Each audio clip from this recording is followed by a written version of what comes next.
My dear students, दो अवधारणाओं को समझने के बाद कि स्वतंत्रता क्या होती है और समानता क्या होती है, इन दोनों के बीच के संबंध को समझना अत्यंत महत्वपूर्ण होता है। और अक्सर ये प्रश्न पूछा जाता है कि स्वतंत्रता और समानता के बीच में क्या संबंध है।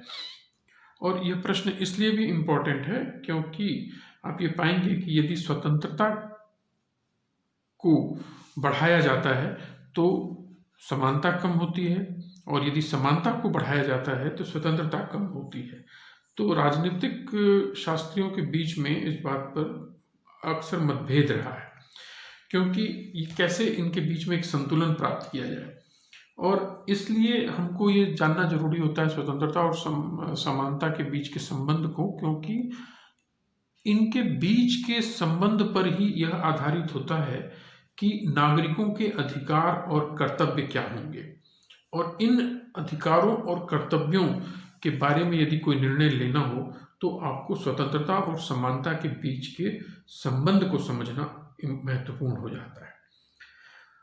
जैसे आप समझते हैं कि लिबर्टी, स्वतंत्रता एक नैतिक स्वतंत्रता होती है, और चूंकि यह नैतिक है स्वतंत्रता की जो परिभाषा कही जाती है, तो आपको ये सभी व्यक्तियों के लिए समान होना जरूरी है। यदि असमान स्वतंत्रता होगी तो वो वास्तविक स्वतंत्रता नहीं होगी और नैतिक भी नहीं होगी। तो स्वतंत्रता को नैतिक होने के लिए उसका समान होना जरूरी है। यह एक महत्वपूर्ण पॉइंट है जो आपको समझना पड़ता है। दो बड़े थिंकर के नाम आते हैं, डी टॉक्विले और Lord Acton. De Tocqueville and Lord Acton, उन्होंने कहा था कि स्वतंत्रता और समानता दोनों एक दूसरे के विपरीत हैं और वो दोनों एक दूसरे के साथ नहीं रह सकती हैं। लॉर्ड एक्टन का एक बहुत महत्वपूर्ण कथन है कि समानता की उत्कृष्ट अभिलाषा के कारण स्वतंत्रता की आशा ही व्यर्थ हो गई है।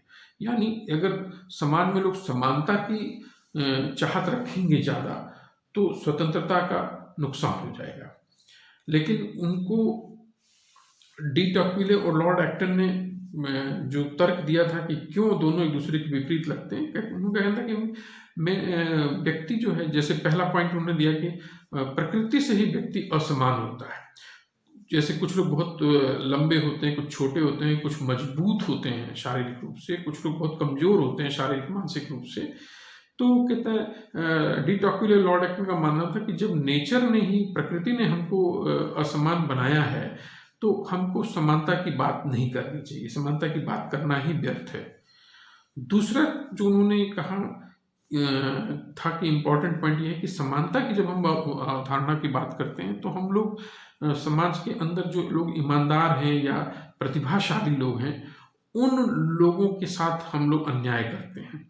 क्योंकि वो लोग, जो लोग ईमानदार हैं और प्रतिभाशाली हैं समाज में, वो ज़्यादा महत्वपूर्ण योगदान इस समाज को देते हैं और उनके योगदान से लोगों को, सबको बहुत भला होता है, एक सामान्य भलाई का कार्य करते हैं। जैसे अगर कोई बहुत टैलेंटेड है, अगर किसी ने मान लीजिए जो आविष्कारक है, पंखे का आविष्कार किया अगर किसी ने, तो वो चूंकि वो एक टैलेंटेड व्यक्ति, प्रतिभाशाली व्यक्ति, वो सोच सकता है, तो उसने पंखे का आविष्कार किया। अब कहता है कि इस तरीके से जो लोग बहुत प्रतिभाशाली होते हैं वो लोग कुछ ऐसी चीज देते हैं दुनिया में जिसका लाभ सारी दुनिया को मिलता है, जनरल वेलफेयर में काम करते हैं।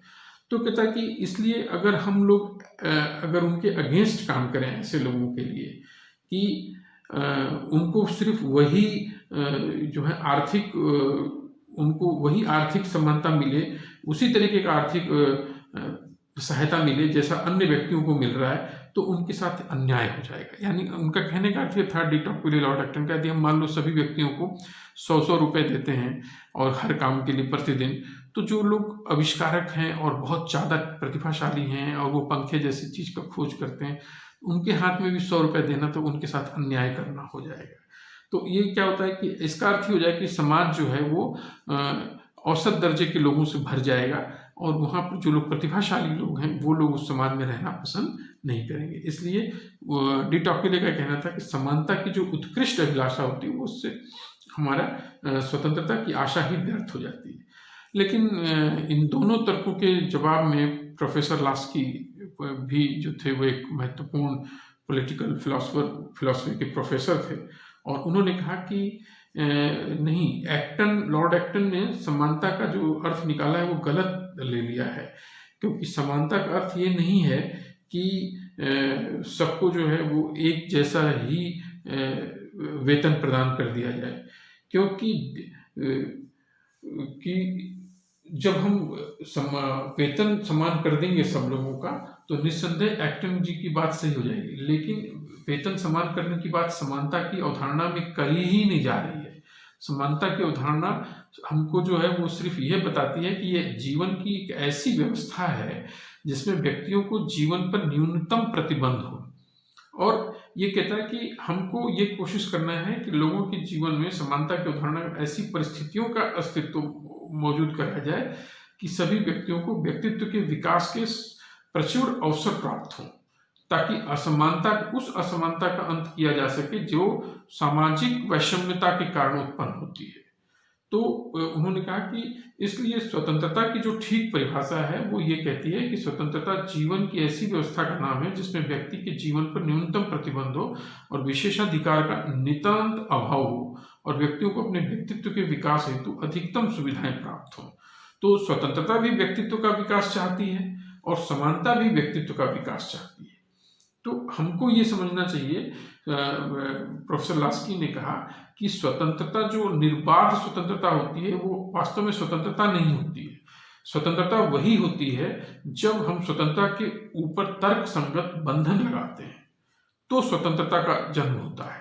इसका अर्थ है कि स्वतंत्रता सीमित होती है और स्वतंत्रता समान होती है, तो सभी व्यक्तियों को स्वतंत्रता प्राप्त होती है। तो इसका अर्थ है कि स्वतंत्रता सीमित भी है और स्वतंत्रता समान भी है। तो स्वतंत्रता और समानता दोनों एक दूसरे के विपरीत नहीं है, वो दोनों एक दूसरे के पूरक हैं, क्योंकि उन दोनों का एक समान लक्ष्य है, और वो ये है कि वो व्यक्तियों के व्यक्तित्व का विकास करने के अवसर प्रदान करें, ताकि व्यक्ति उस परिस्थिति में अपने अंदर छिपी हुई प्रतिभा का जबरदस्त विकास कर सके। इसलिए स्वतंत्रता और समानता परस्पर विरोधी नहीं है बल्कि पूरक हैं, और इसलिए स्वतंत्रता और समानता के बीच में एक संबंध स्थापित हो जाता है। स्वतंत्रता और समानता का अर्थ यहाँ पर जब हम सही ढंग से समझते हैं तो हम ये पाते हैं कि दोनों एक दूसरे के पूरक हैं, और समानता जो होती है वो स्वतंत्रता की सहायक होती है। अगर स्वतंत्रता से एक ऐसा माहौल बनाया जा सकता है समाज में जब हम सब लोगों को स्वतंत्रता प्रदान करते हैं ताकि वो अपने व्यक्तित्व का विकास कर सकें, तो उस माहौल को उचित परिस्थितियां जो आवश्यक और उचित परिस्थितियां जो मौजूद होती हैं, जो उस माहौल को आगे बनाए रखने में महत्वपूर्ण होती हैं, वो सिर्फ और सिर्फ समानता की अवधारणा से ही कायम हो सकती हैं। यदि स्वतंत्रता होगी और उसमें समानता नहीं होगी तो वह एक अत्याचारी व्यवहार की तरफ बढ़ जाएगा, और यदि समानता होगी और उसमें स्वतंत्रता नहीं होगी तो एक रूपता आ जाएगी पूरे समाज के अंदर। इसलिए स्वतंत्रता और समानता एक दूसरे की पूरक मानी जाती हैं, और स्वतंत्रता जो होती है वो मित्रता में विश्वास करती है, और मित्रता का अर्थ ये है कि अमीर और गरीब के बीच में कोई दोस्ती नहीं होती, जैसा आप सब लोग जानते हैं। तो इसलिए कहा जाता है कि हम जितना ज़्यादा अमीर और गरीब के बीच की खाई को कम करेंगे वो उस समाज में उतना ही ज़्यादा एक मित्रता का भाव देखने को मिलेगा, और वो एक बेहतर समाज होगा, और उससे हम एक बेहतर संस्कृति बना सकते हैं। तो जहाँ पर एक ऐसा समाज हो जहाँ पर असमान चीज़ें मौजूद हों, जैसे पढ़े लिखे लोगों का एक वर्ग हो, अनपढ़ लोगों का एक वर्ग हो, या जहाँ पे धनी लोगों का एक वर्ग हो, गरीब लोगों का एक वर्ग हो, और जहाँ पे कुछ लोग मालिक बने बैठे हैं, बाकी सब लोग सर्वेंट उनके नौकर बने बैठे हैं, तो वहाँ पर कोई दोस्ती नहीं हो सकती, क्योंकि वहाँ पर जो लोग अनपढ़ लोग हैं या जो गरीब लोग हैं या जो लोग नौकर लोग हैं, उन लोगों के लिए किसी भी प्रकार की स्वतंत्रता मौजूद नहीं होती। उनका काम सिर्फ और सिर्फ ऊपर वाले बैठे हुए लोगों के आदेशों की पालना करना है।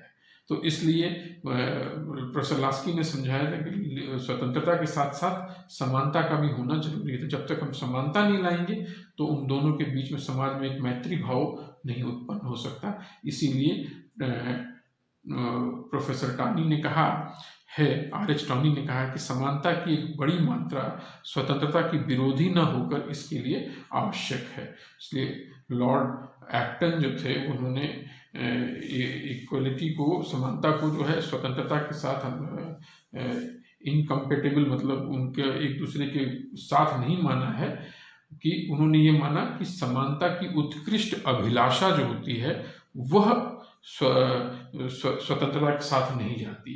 उन्होंने स्वतंत्रता और समानता को एक दूसरे के विरुद्ध नहीं माना है। उन्होंने कहा समानता की उत्कृष्ट अभिलाषा जो होती है वह स्वतंत्रता की विरोधी हो जाती है। इसलिए हमको कहाँ पर करेक्ट होना है, हमको ये देखना है कि हमारे अंदर समानता की उत्कृष्ट अभिलाषा न उत्पन्न हो जाए हमारे समाज में। इसलिए हमको समानता और स्वतंत्रता के बीच में एक संबंध स्थापित होता है, दोनों एक दूसरे के पूरक हैं, और हमेशा समानता जो है वो एक साधन के रूप में कार्य करती है ताकि स्वतंत्र वातावरण को बनाया जाए, और स्वतंत्रता हमेशा समानता से श्रेष्ठ मानी गई है, और स्वतंत्रता की ही सहायता से व्यक्ति के व्यक्तित्व का विकास होता है, और समानता से हम स्वतंत्रता की आवश्यकताओं को पूर्ण कर सकते हैं। और स्वतंत्रता जो होती है वो लोगों को जोड़ती है एक दूसरे को, और इसलिए स्वतंत्रता के नाम पर व्यक्ति एक दूसरे के साथ आते हैं। स्वतंत्रता वो फीलिंग है, वो भावना है जिससे लोग एक दूसरे के साथ जुड़ते हैं। इसलिए आप पाते हैं कि आप कोई भी स्वाधीनता या आज़ादी या स्वतंत्रता की बात करेंगे तो समाज का एक बहुत बड़ा अंग आपके साथ जुड़ जाएगा, क्योंकि हर एक व्यक्ति को आज़ादी की और स्वतंत्रता की तलाश है। लेकिन जब आप समानता की बात करेंगे तो सब लोग एक साथ नहीं जुड़ सकते, क्योंकि उस सिस्टम में कुछ लोगों को फायदा होगा, कुछ लोगों को नहीं फायदा होगा। लेकिन फिर भी समानता इसलिए जरूरी है क्योंकि वो हमारे लिए वो परिस्थितियां बनाएगी जिससे स्वतंत्रता को एंजॉय किया जा सकता है। तो इस प्रकार हम लोग समानता और स्वतंत्रता के संबंध को समझते हैं। Thank you so much.